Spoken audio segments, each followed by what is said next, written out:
it's my girl Cardi, man. She on her closing argument for this weak ass trial. But y'all check this out, man. And she ain't going, man. She's standing on all 10 toes. It's your boy Real on Real, Big Leaf. There was a change, okay? It's very, very traumatic to be assaulted and battered. I can only imagine. Look at her lawyer. He's like, man, this is a bunch of crap, man. Are you serious? You got to be kidding me. Embarrassment, the emotions, the pain that Miss Imani Ellis suffered.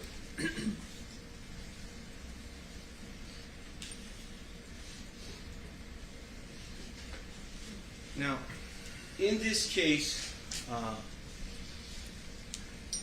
there was overwhelming testimony that Miss Ellis was working as a security guard at the time of the incident. There's no question. She was in full uniform. She had a badge on. Even the defendant admitted, yes, I understood that this person was a security guard. And there has to be some level of respect. These are not doormen or doorwomen. The defendant, when she came to the building, instead of listening to the plaintiff, to listening to her commands, you got to do this, you got to do that, please leave the building, different commands were given to her, which none were followed. They were all ignored.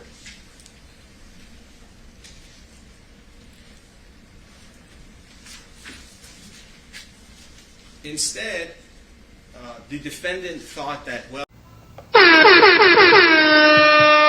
man, this is definitely a money grab straight up. This is not worth no $25 million, man. I don't care how you put it, how you look at it. This girl ought to be ashamed of herself. Security guard, stop it. Miss Ellis was on her phone. She was telling people that I'm here. These were the thoughts that were going through her head at the time, and she's testified to those. However, that's not the case. Miss Ellis testified that she's never had a fight before. She's never done anything to harm anybody. She's never had any fight with anybody. And her mother and her grandmother also testified. She's a model citizen. She's a hardworking person. And she simply, her whole goal of doing this, to be here and sit here and go through this, is so she could move on with her life. Sometimes people have to be heard. Be heard. So by you all being here and hearing everything that's gone on, you have given her a sense of closure where she can move on and go on to the next step and the next phase. She's only 32 years old and she has plans. She has plans to do other things in her life. So we're very thankful that you gave us that opportunity. Each and every one of you, we're very thankful. The other thing I wanted to mention is the phone. It would be impossible for someone to be videotaping someone and be on a phone call at the same time. I tried it myself. And the error message that you would get if you tried it is, recording video is not available while on the call. So it couldn't be. The two of them couldn't be done at the same time. Miss Ellis told Cardi B multiple times, I am not recording you. I am not telling anybody that you are here. I'm simply doing my job.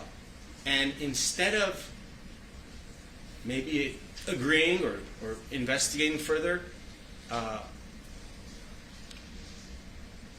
Miss Almanzar, Cardi B, got angry and started yelling and cursing and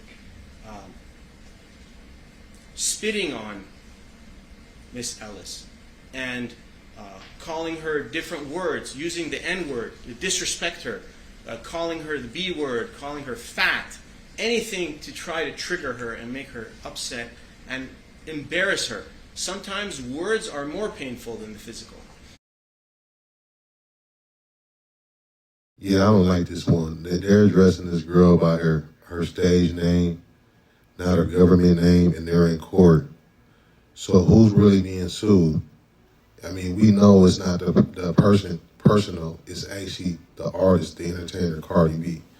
That's what's being put on stage, and I believe this is trash, man. I mean, at some point in time, people got to stop thinking that artists are their extortion cushions and trying to think they can just get money from them, grab money from them. Like everything's a money grab.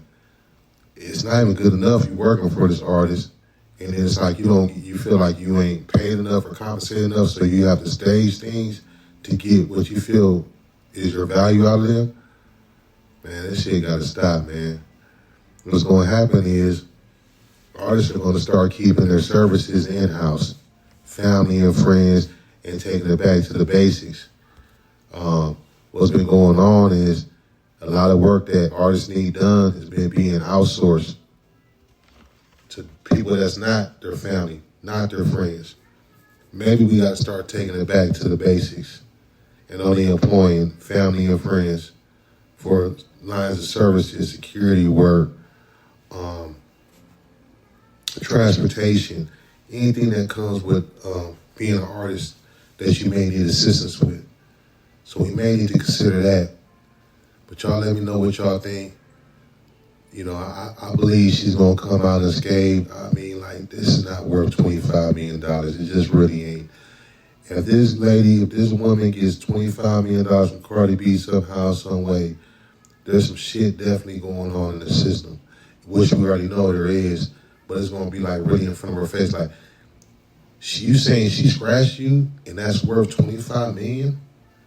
Man, we can't set the precedence on that. Like, everybody else start doing that same dang thing, thinking they can just get paid off nothing. But y'all let me know what y'all think. This your boy Big Lee, Real Real Radio. I'm out. Embarrassment, the emotions, the pain that Miss Imani Ellis suffered.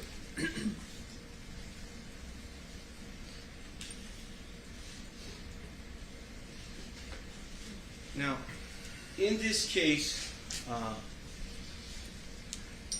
there was overwhelming testimony that Miss Ellis was working as a security guard at the time of the incident. There's no question.